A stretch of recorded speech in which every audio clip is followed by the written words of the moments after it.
Halo teman-teman, kami mahasiswa Universitas Nusa Cendana, Fakultas Keguruan dan Ilmu Pendidikan, Program Studi Pendidikan Matematika.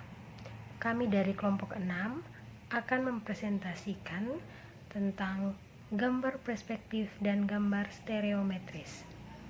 Nah, sebelum kita masuk dalam pembahasan, saya akan memperkenalkan teman-teman kelompok saya terlebih dahulu. Yang pertama, Bernardinus Realino Meogai. Yang kedua, Cindy Suryani Nubatunis. Yang ketiga, Dies Nilia Belawajalagu. Yang keempat, Eka Trisnawati Lodojara. Yang kelima, Franciscus Renaldi Wangge. Yang keenam, Putri Apriani Marisa Kibani. Dan yang terakhir, Yumitro Aretwin Bes. Baik, saya Eka Trisnawati Lodojara. Di sini saya akan menjelaskan materi gambar perspektif dan gambar stereometris. Pada materi geometri ruang ini ada dua tipe gambar, yaitu gambar perspektif dan gambar stereometris. Untuk lebih memahaminya, mari kita lihat gambar di bawah ini. Gambar yang pertama dan gambar yang kedua.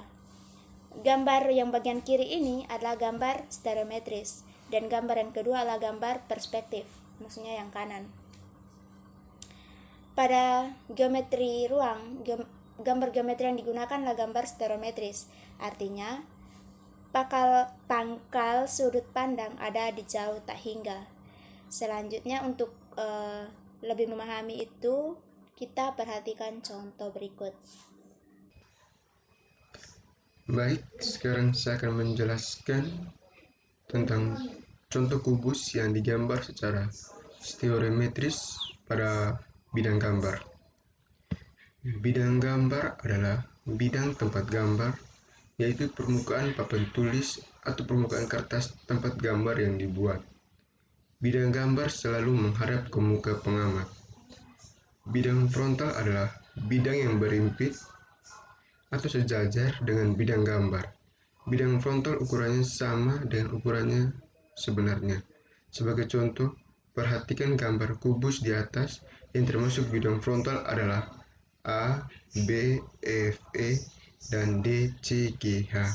Jadi, pada kubus ini, bidang A, B, F, dan E ini merupakan bidang frontal, dan bidang D, C, G, H ini merupakan bidang frontal. Baik, perkenalkan nama saya Putri Apriani Marisa Kibana. Selanjutnya saya akan menjelaskan tentang contoh kubus yang digambar secara stereometris, khususnya pada bidang ortogonal. Jadi kita mulai dengan pengertian dari bidang ortogonal. Bidang ortogonal merupakan bidang yang tegak lurus dengan bidang frontal.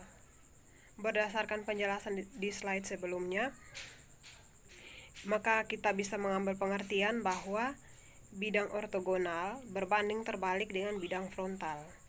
Jika di penjelasan sebelumnya, bidang frontal memiliki bentuk dan ukuran bidang frontal digambarkan sama dengan bentuk dan ukuran yang sebenarnya, maka bidang ortogonal memiliki bentuk dan ukuran bidang ortogonal digambarkan tidak sama dengan bentuk dan ukuran yang sebenarnya. Sebagai contoh, jika di penjelasan sebelumnya, bidang frontal itu yaitu bidang AB, FE, dan bidang DC, GH, maka pada bidang ortogonal yang merupakan bidang ortogonal yaitu bidang AB, CD, bidang EF, GH, bidang BC, GF, dan bidang AD, HE. Baik, materi selanjutnya yaitu tentang garis frontal. Garis frontal terletak pada bidang frontal. Berdasarkan arahnya, garis frontal dibedakan menjadi garis frontal horizontal atau garis frontal yang mendatar, dan garis frontal vertikal atau garis frontal yang tegak lurus. Nah, yang termasuk garis frontal horizontal pada kubus ABCD EFGH di samping ini yaitu garis AB, garis FE, garis DC, dan juga garis GH.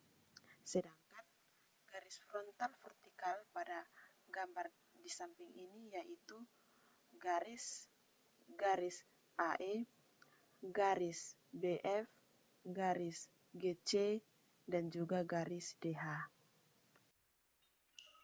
Berikutnya saya akan menjelaskan stereometris. Yang pertama, garis ortogonal. Garis ortogonal merupakan garis yang tegak lurus bidang frontal.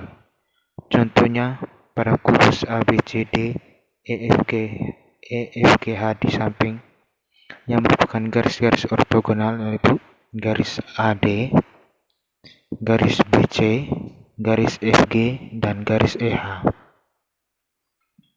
Yang kedua, sudut-sudut. Sudut-sudut merupakan sudut yang terbentuk antara garis frontal horizontal ke kanan dan garis ortogonal ke belakang. Sudut-sudut digambarkan sebagai sudut tumpul atau sudut lancip, meskipun ukuran sebenarnya adalah sudut siku-siku. Contoh sudut-sudut pada gambar di samping yaitu sudut DAB dan sudut HEF. Perbandingan proyeksi atau perbandingan ortogonal adalah bilangan yang menyatakan perbandingan antara panjang sebuah ruas garis ortogonal dalam gambar dengan panjang yang sebenarnya. Baik, setelah mempelajari tentang pengertian unsur-unsur bangun ruang, selanjutnya kita akan melihat contoh kubus yang digambar secara stereometris. Jadi terdapat gambar kubus A, B, C, D, E, dan F. Dari gambar-gambar ini, ada dua hal yang perlu kita perhatikan, yaitu sudut-sudut dan perbandingan proyeksi. Berdasarkan pengertian yang telah dibahas sebelumnya, kita dapat melihat salah satu contoh gambar kubus pada gambar A. Sudut-sudutnya adalah 60 derajat dan perbandingan proyeksinya adalah 3/4. Perbandingan proyeksi 3/4 berarti bahwa panjang rusuk kubus sebenarnya adalah 4 cm. Yang digambarkan adalah 3 cm. Begitu pula untuk gambar B, gambar C, gambar D, gambar E, dan gambar F. Nah, pada geometri ruang, gambar kubus yang baik serupa dengan gambar F, di mana perbandingan proyeksi maksimum yaitu 1/2 dan sudut-sudut yaitu 30 derajat. Nah, sekian yang dapat kami sampaikan. Semoga bermanfaat. Terima kasih.